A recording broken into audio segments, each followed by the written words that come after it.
As a child, I used to play games like Motherlode for hours on end, endlessly searching for just one more ore, one more fossil, and if I felt very spicy that day, a jaunt to the core of the earth to fight the big bad. Though today I do speak with eloquence, my primal desire to sift through soil still produces pronounced pleasure in my parietal lobes. Simply put, I bought Domekeeper because I like digging.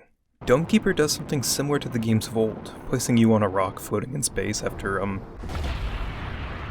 meeting the locals. After that, it's as simple as digging down to find resources and, if you're lucky, ancient artifacts of unknown power. Now what they fail to mention in the prologue is that this planet is infested with a horrible series of abominable goop monsters, all with an intense craving for space glass and space miners. Think zombies, but messier.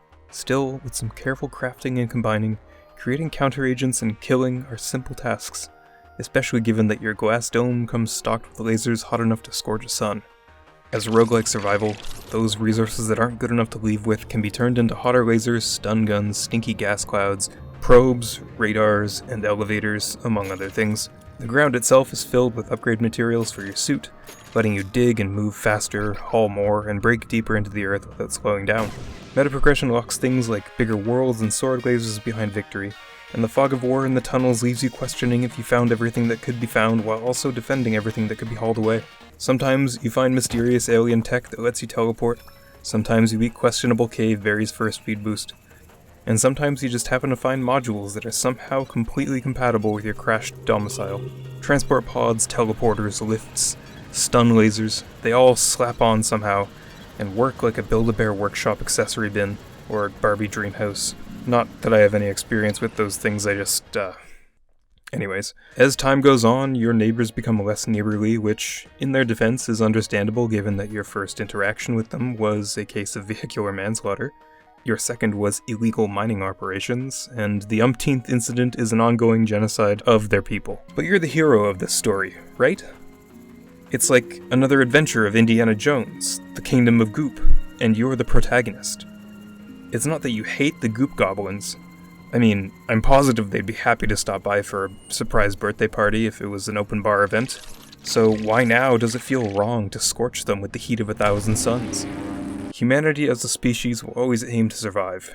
It's why we have children and avoid things with sharp teeth, and, more recently in human history, why we aim to colonize outwards.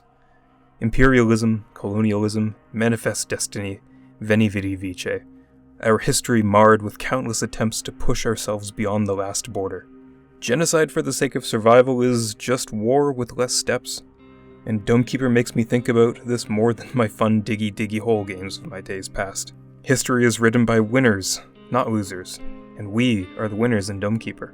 It's our relic to take and our planet to wreak havoc on, because we're the ones with the bigger stick. Maybe that's what we want to believe, but why are we there? Are we actually there to save our species, or to destroy theirs? Maybe both, and maybe one has a moral obligation over the other. Can we sign a death certificate for Goop people if they seem sentient? Maybe firing the lasers as a hello was not the correct first action. Maybe we are the villain. History and time tell the answers to the unknown questions of the past, just as Domekeeper can project philosophically linked concepts of future chosen protagonists and antagonists. Present-day Schrodinger's protagonist, if you will. There is no answer to why we are committing mass genocide. The publisher doesn't tell us. Why we need to core out so many worlds for ancient relics from bygone ages. The developer didn't tell us that. Or even why our ship happens to land squarely on top of one of our future Goop neighbors every single time. Maybe the bloodshed and suffering could be avoided with a bit more planning and a lot less lasers. But isn't that just where we are now? Humanity fighting for the sake of fighting over the paltry stakes and claims of centuries-old divergences in thought? Perhaps that's the real treasure hidden in Domekeeper. Unlike those simple flash games from my childhood where you were certainly the good guy, Domekeeper casts an uncertain shade of devilry and deception.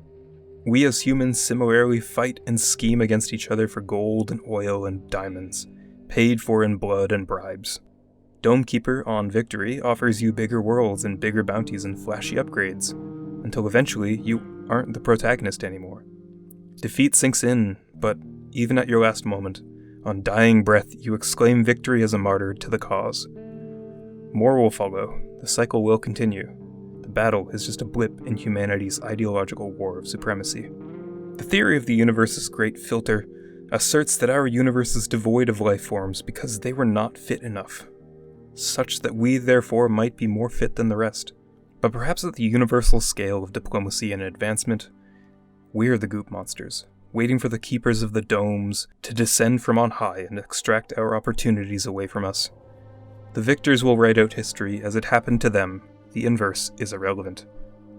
And so I dig, cutting back the fog of war little by little, because at least in this game, the simulation of life itself, those resources trailing behind me remind me that I am still the protagonist. I am writing history. I am, at least for now, the storyteller. And of course, thank you so much for watching this Storyteller Weave and Craft Discord and Disillusion. If you want to help me keep writing as the protagonist, consider subscribing or visiting the newly established Patreon. If free is more your style, consider joining nearly 100 other people in our Discord channel. Outside of that, thanks so much for watching, and I'll see you in the next one.